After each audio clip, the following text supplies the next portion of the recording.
Bon dia, em dic Maria Méndez, soc la coordinadora del Servei de Mediació i Convivència de l'Ajuntament de Palafrugell. Vinc a fer una reflexió sobre el confinament i sobre la mediació, el que ens ha portat. I voldria començar només apuntant que aquest confinament ens ha portat també una nova realitat que ha o que necessita d'una resposta també nova.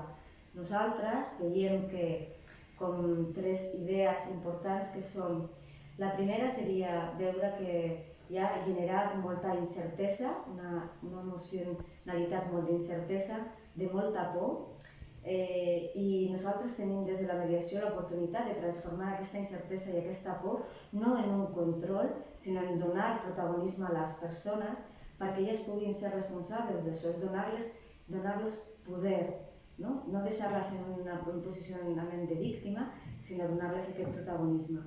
Per això també hem de treballar la creativitat, hem de construir nous espais de creativitat perquè la gent també es pugui connectar amb aquesta nova manera de fer i que ells també puguin sentir-se que són partícips d'aquesta nova realitat que construeixen. Jo crec que les polítiques públiques haurien d'apostar per això. I també els mediadors i les mediadores hem de revisar realment si estem oberts a poder treballar, adaptar-nos a la incertesa i a la por des d'aquestes noves mirades de creativitat. I una altra mirada també penso que ens ha portat el confinament és la mirada a lo col·lectiu, l'impuls de lo col·lectiu.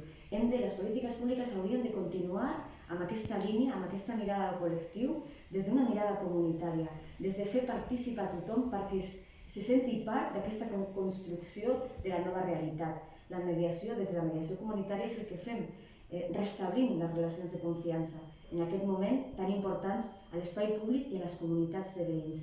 És per això que nosaltres apostem per la mirada comunitària i no deixem de banda també una mirada sistèmica.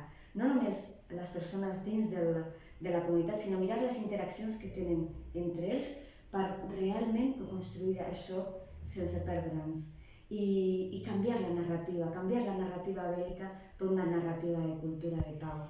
Això crec que empodera molt més. Moltíssimes gràcies.